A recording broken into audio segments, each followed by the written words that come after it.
നമുക്ക് അലീനയുടെയും മനുഷ്യങ്ങളുടെയും നാളത്തെ നല്ലൊരു കഥ കേട്ടാലോ? അതിനു മുമ്പായി ആദ്യമായി കാണുന്നവരുണ്ടെങ്കിൽ ചാനൽ ഇഷ്ടപ്പെട്ട ഒന്ന് സബ്സ്ക്രൈബ് ചെയ്യാൻ മറക്കരുതേ. വീഡിയോ ഇഷ്ടപ്പെടുവാണെങ്കിൽ ലൈക്ക് ചെയ്യാനും നിങ്ങളുടെ വിലയേറിയ അഭിപ്രായങ്ങളൊക്കെ രേഖപ്പെടുത്താനും മറക്കരുതേ. അങ്ങനെ നാളത്തെ കഥയിലാണ് നമ്മൾ 1-2 ദിവസമായി കാണുന്നത്. ഒടുവിൽ വൈജന്തിക്ക് ആക്സിഡന്റ് ഒക്കെ സംഭവിക്കുന്നുണ്ട്. അപ്പൊ അതിന്റെ കുറച്ച് വിശേഷങ്ങളും അതിനുശേഷം ഉണ്ടാകുന്ന സംഭവങ്ങളൊക്കെയാണ് നമ്മൾ കാണുന്നത്. ഇന്ന് തന്നെ കണ്ടു. അലീനയ്ക്ക് ഭയങ്കര സങ്കടം ഉണ്ടായിരുന്നു വൈജയുടെ കാര്യത്തിൽ. ഒന്നും വല്ലേലും പെറ്റമ്മയല്ലേ, എന്തൊക്കെ ദ്രോഹം ചെയ്തെന്ന് പറഞ്ഞാലും അലീനയ്ക്ക് അങ്ങോട്ട് കൈവിടാൻ പറ്റുമോ?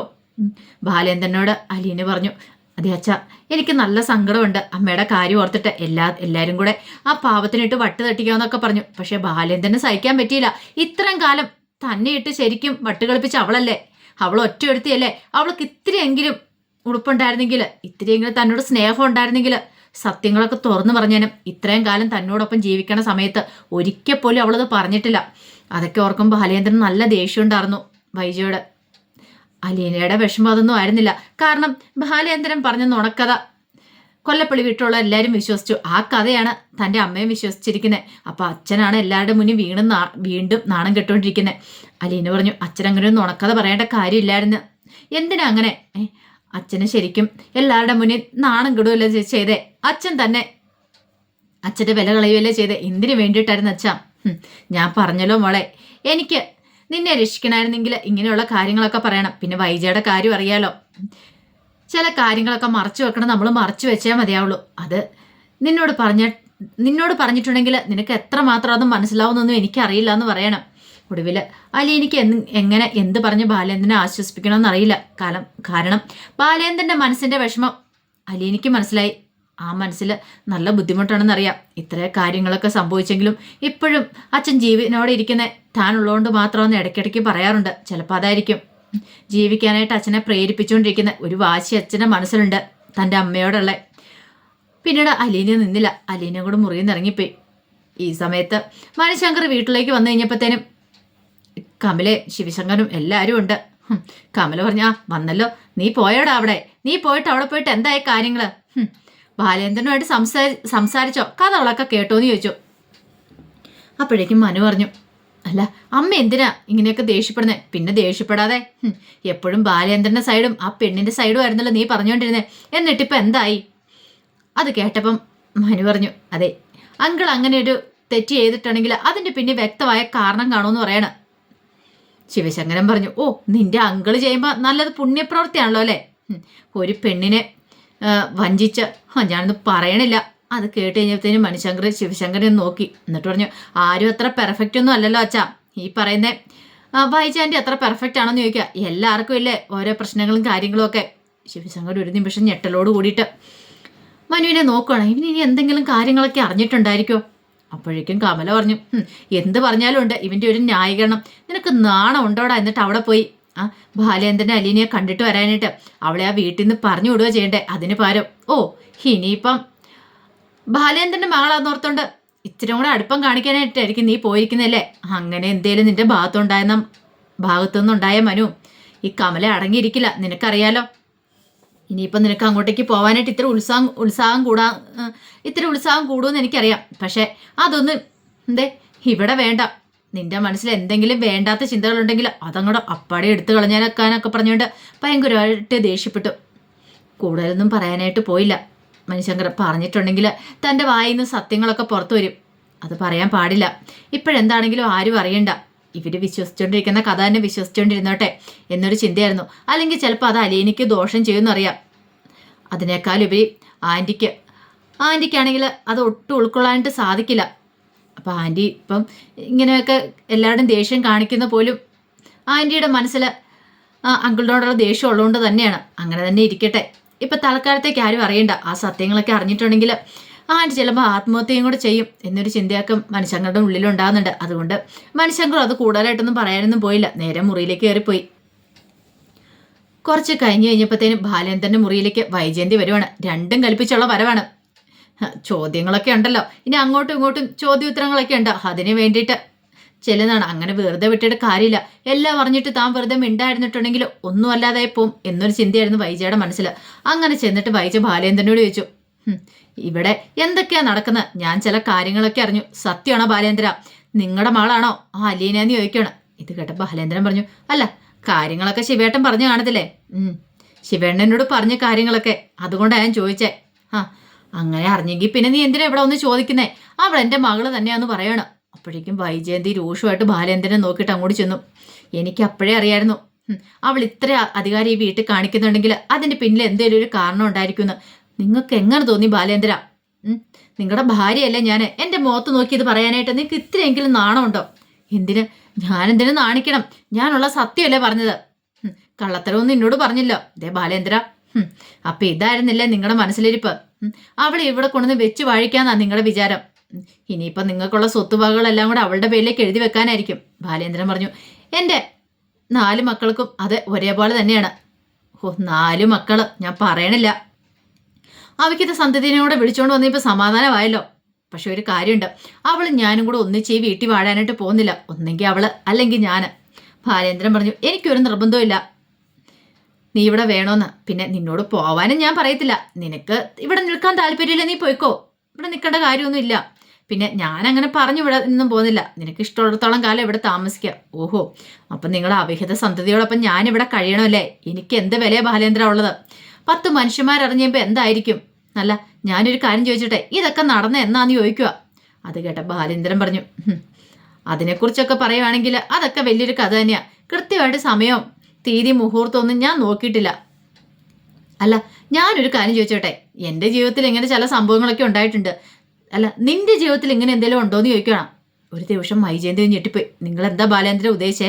അല്ല, ഞാൻ എൻ്റെ മനസ്സിലുള്ള സത്യങ്ങൾ തുറന്നു പറഞ്ഞു. ഇനിയിപ്പം നാളെ നിന്റെ മകളോ മകനാന്ന് പറഞ്ഞ് ആരെങ്കിലും ഇങ്ങോട്ടേക്ക് കയറി വരുമോ എന്ന് ചോദിച്ചു. ഒരു നിമിഷം കർണത്തടിയേറ്റോലെ പോയി വൈജയന്തിക്ക്. വൈജയന്തി പറഞ്ഞു, ദേ അസംബന്ധം പറയരുത് കേട്ടോ ബാലേന്ദ്രൻ. ഞാനങ്ങ് പറഞ്ഞെന്നേ ഉള്ളൂ. കാരണം കുറെ കാലം കഴിയുമ്പോഴാണല്ലോ ഇങ്ങനെയുള്ള കാര്യങ്ങളൊക്കെ മറനീക്കി പുറത്തു വരുന്നത്. ഇപ്പൊ തന്നെ കണ്ടില്ലേ, ഞാൻ ഇത്രയും കാലം ആ സത്യങ്ങൾ മറച്ചു വെച്ചു. എന്നിട്ട് ഒടുവില് അത് ഒളിച്ചു വെക്കാൻ പറ്റുമോ? ഇല്ല. അതുപോലെ തന്നെയാ, എത്ര കാലം കഴിഞ്ഞാലും സത്യം ഒന്ന് സത്യം തന്നെ ആയിരിക്കും. എത്ര ഒളിപ്പിച്ചു വെച്ചാലും അത് പുറത്ത് വരിക തന്നെ ചെയ്യുമെന്ന് പറയണം. അതോടെ കേട്ടിഞ്ഞപ്പോൾ വൈജയന്തി പറഞ്ഞു, ഒരു കാര്യം ഞാൻ പറയാം ബാലേന്ദ്ര, അവളോടൊപ്പം ഇവിടെ ജീവിക്കാനായിട്ട് എന്നെ കിട്ടത്തില്ല. അങ്ങനെ പറഞ്ഞാൽ എങ്ങനെയാ ശരിയാവുന്നേ? അവൾ എൻ്റെ മോളല്ലേ, അവളെ എനിക്ക് ഇവിടെ നിന്ന് ഇറക്കി വിടാൻ പറ്റുമോ? അതുപോലെ നീ എൻ്റെ ഭാര്യയാണ്. ഭാര്യ ബാലേന്ദ്രൻ്റെ ഭാര്യയാണോ വേണ്ടതെന്ന് ഞാനാ തീരുമാനിക്കുന്നത് ഇനി. അതുകൊണ്ട് എനിക്ക് ചില തീരുമാനങ്ങളൊക്കെ ഉണ്ട്. അതനുസരിച്ച് ഇനി ഞാൻ മുന്നോട്ട് പോകുന്നുള്ളൂ. എന്ത് ചെയ്യണം ഞാനും തീരുമാനിക്കട്ടെ. എങ്ങനെയൊക്കെ പറഞ്ഞുകൊണ്ട് വൈജയന്തി അങ്ങോട്ട് ദേഷ്യപ്പെട്ട് ഇറങ്ങി പോവാണ്. ബാലേന്ദ്രന് ശരിക്കും ചിരി വന്നു. അവള് പറയുന്നത് ഇപ്പോഴും അവള് സത്യങ്ങളൊന്നും തുറന്നു പറഞ്ഞിട്ടില്ല. ഒരു നിമിഷമെങ്കിലും അവള് സത്യങ്ങൾ തുറന്നു പറഞ്ഞെങ്കിൽ എന്ന് ബാലേന്ദ്രന് ചിന്തിച്ചു. പക്ഷെ അവള് പറയാൻ കൂട്ടാക്കിയിട്ടില്ലല്ലോ. അവള് ശരിക്കും വീണെടുത്ത് കിടന്ന് ഉരുളുവാണ്. തനിക്കൊരു അവിഹിത ബന്ധത്തിൽ ഒരു മോളുണ്ടെന്ന് അറിഞ്ഞപ്പോൾ അവൾക്ക് സഹിച്ചില്ല. അങ്ങനെയാണെങ്കിൽ താൻ എത്രമാത്രം വിഷമിക്കുന്നുണ്ട്. ഇപ്പൊ ഇവള് അനുഭവിക്കുന്നതിൽ ഇരട്ടി വേദനയാണ് അനുഭവിച്ചുകൊണ്ടിരിക്കണേ. അത് ഇവൾക്ക് മനസ്സിലാകുന്നില്ല. അതൊക്കെ ഓർത്ത് കഴിഞ്ഞപ്പോൾ ബാലന് നല്ല ഭ്രാന്ത് പിടിക്കുന്ന പോലെ തോന്നി. വൈജ മുറിയിലേക്ക് വന്നിട്ട് കുറേ സമയം ഇങ്ങനെ ആലോചിച്ചു. എന്ത് ചെയ്യണമെന്നറിയില്ല. അലീനെ പോയി ആഹാരം കഴിക്കാൻ വിളിച്ചെങ്കിലും വൈജയന്തി വരാനായിട്ട് കൂട്ടാക്കില്ല. ആഹാരം കഴിച്ചതുമില്ല. ഒടുവിൽ കൃഷ്ണമോളും ചെന്ന് വിളിച്ചു നോക്കി. ഒരു രക്ഷയില്ല. വൈജയന്തി കട്ടക്കലിപ്പ് തന്നെയായിരുന്നു. അങ്ങനെ ബബിതയും കൃഷ്ണമോളും രോഹിത് അവരെല്ലാവരും കൂടെ വന്ന് കഴിച്ചു. വൈജയന്തി വേണ്ടെന്നും പറഞ്ഞിരുന്നു. ഈ സമയത്ത് ബാലേന്ദ്രന് ആഹാരം കൊണ്ടേ കൊടുത്തിട്ട് അലീന കാര്യങ്ങൾ പറയണം. ഇതുവരെയായിട്ടും മാഡം ആഹാരമൊന്നും കഴിച്ചിട്ടില്ല എന്ന് പറഞ്ഞു. കഴിച്ചില്ല, കഴിക്കണ്ട, വിശക്കുമ്പം കഴിച്ചോളൂ, നീ മൈൻഡ് ചെയ്യേണ്ട കാര്യമില്ല. അതല്ല അച്ഛാ, കഴിക്കാതിരിക്കുമ്പോൾ ഒരു വീട്ടിലാകുമ്പോൾ നമുക്ക്, അതെ നീ അതിനെക്കുറിച്ചൊന്നും ഓർത്ത് വിഷമിക്കണ്ട. അവൾക്ക് വിശക്കുമ്പോൾ അവള് കഴിച്ചോളും. നീ എന്തിനാ അതൊക്കെ ഓർത്തിന് ടെൻഷൻ അടിക്കണേ അലീന? അങ്ങനെയൊക്കെ പറഞ്ഞ് അലീനെ സമാധാനിപ്പിക്കുകയോ ചെയ്തേ. അങ്ങനെ രാത്രിയായി കഴിഞ്ഞപ്പം എല്ലാവരും ഉറങ്ങാനായിട്ട് കിടന്നു. അലീനയ്ക്കാണെങ്കിലോ കിടന്നിട്ടാണെങ്കിലോ ഉറക്കം വരുന്നേ ഇല്ലായിരുന്നു. ഈ സമയത്ത് വൈജയന്തി ഇങ്ങനെ ഉറങ്ങാതെ ഇങ്ങനെ കുത്തിയിരിക്കുകയാണ്. വൈജയന്തിയുടെ മനസ്സിൽ ചില തീരുമാനങ്ങളൊക്കെ ഉണ്ടായി. അല്ല, എന്തിനാ താൻ ഇവിടെ ഇരിക്കുന്നേ? താൻ ഇനി ഇവിടെ ജീവിച്ചിട്ട് കാര്യമില്ല. അവൾക്ക് അവിടെ സ്ഥാനം, അലീനയ്ക്ക് അവളുടെ കാൽച്ചൂട്ടി കിടക്കാൻ തന്നെ കിട്ടില്ല. അങ്ങനെയൊക്കെ വിചാരിച്ചുകൊണ്ട് വൈജയന്തി എന്ത് ചെയ്യണം, ആ രാത്രി തന്നെ വീട്ടിൽ നിന്ന് ഇറങ്ങുവാണ്. ഈ സമയത്ത് അലീന ഉറങ്ങിയിട്ടുണ്ടായിരുന്നില്ല. അലീനയ്ക്കാണ് വല്ലാത്തൊരു ടെൻഷനായിരുന്നു. അപ്പോഴേക്കും ഒരു കാറ് പാഞ്ഞു പോകുന്ന സൗണ്ട് കേൾക്കുകയാണ്. അലീന വന്ന് നോക്കിക്കഴിഞ്ഞപ്പോഴത്തേനും വൈജയന്തിയുടെ കാറില്ല. അലീനയ്ക്ക് ഭയങ്കര ടെൻഷനായി. അലീന നേരെ ബാലേന്ദ്രൻ്റെ മുറിയിലേക്ക് ചെന്നു. ചെന്നിട്ട് വിളിച്ചിട്ട് കാര്യങ്ങൾ പറയണം. അച്ഛ അമ്മയെ എങ്ങോട്ടോ ഇറങ്ങിപ്പോയെന്ന് പറയണം. അവൾ എവിടെ പോകാനാ? അവൾ പോയിട്ടുണ്ടെങ്കിൽ നേരെ കൊല്ലപ്പള്ളി വീട്ടിലേക്കായിരിക്കും പോകുന്നത്. അവൾ വേറെ എങ്ങോട്ടേക്ക് പോകാനാ? ഒരിടത്തും പോകാൻ വഴിയില്ലെന്ന് പറഞ്ഞു. എന്നാലും അലീനയ്ക്ക് ടെൻഷനായിരുന്നു. വന്നു കഴിഞ്ഞാലും ഉറങ്ങാൻ പറ്റിയിട്ടുണ്ടായിരുന്നില്ല. ഒന്ന് ചെറുതായിട്ടൊന്ന് മയങ്ങിയതുള്ളൂ. ആ മയങ്ങണ സമയത്ത് അലീന ഒരു ദുസ്വപ്നം കാണുവാണ്. വല്ലാത്തൊരു സ്വപ്നം കണ്ട് അലീന പെട്ടെന്ന് ഞെട്ടി വീണു. എന്തോ ഒരു ആപത്ത് സംഭവിക്കാൻ പോകുന്ന പോലെ ഒരു ചിന്ത അലീനയുടെ മനസ്സിലുണ്ടാകുന്നുണ്ട്. ഇതേ സമയത്ത് വൈജയന്തി വീട്ടിൽ നിന്ന് ഇറങ്ങിയിട്ട് കുറേ സമയം കാറും കൊണ്ടൊരു സൈഡിൽ ഇങ്ങനെ കാറിൽ അവിടെ തന്നെ ഇരിക്കുകയാണ്. കുറേ കാര്യങ്ങൾ ഇങ്ങനെ ആലോചിക്കുകയാണ്. ബാലേന്ദ്രൻ പറഞ്ഞ കാര്യങ്ങളും ശിവശങ്കരൻ പറഞ്ഞ കാര്യങ്ങളൊക്കെ തന്നെ ഇത്രയും നാളും ബാലേന്ദ്രൻ പറ്റിക്കുകയെന്ന് പറഞ്ഞു കഴിഞ്ഞപ്പോൾ വൈജയന്തിക്ക് സഹിച്ചില്ല. പിന്നെ വൈജയന്തി വണ്ടി എടുത്തു. വൈജയന്തിക്ക് ഒരു ലക്ഷ്യമില്ലാത്ത പോലെയായിരുന്നു, സമാധാനം തെറ്റിയ പോലെയായിരുന്നു വൈജയന്തി പോയത്. താൻ എങ്ങോട്ടാ പോകുന്നത്, എങ്ങനെയാ പോകുന്നതെന്ന് പോലും ചിന്തിച്ചില്ല. ആക്സിലേറ്റർ കാലമർന്നൊന്നും വൈജയന്തി അറിഞ്ഞു പോലുമില്ല. അത്രയ്ക്ക് സ്പീഡായിരുന്നു വൈജയന്തിക്ക്. അങ്ങനെ വൈജയന്തി ഒടുവിൽ ഈ ചിന്തകളാ മനസ്സ് നിറഞ്ഞിരിക്കുന്നത്. അതുകൊണ്ട് കാറ് ഡ്രൈവ് ചെയ്യുന്നതും വൈജയന്തി അറിയുന്നതും കൂടെ ഉണ്ടായിരുന്നില്ല. സ്വപ്ന ലോകത്തൊന്ന് വണ്ണമാണ് വൈജയന്തി കാർ ഓടിച്ചങ്ങോട്ട് പോകുന്നത്. ഇടയ്ക്ക് എപ്പോഴും എതിരെ ഒരു വണ്ടിയുടെ വെട്ടം വന്ന് കണ്ണിലേക്ക് പതിച്ചു കഴിഞ്ഞപ്പോൾ വൈജയന്തി ഒരു നിമിഷം ഞെട്ടിപ്പോയി.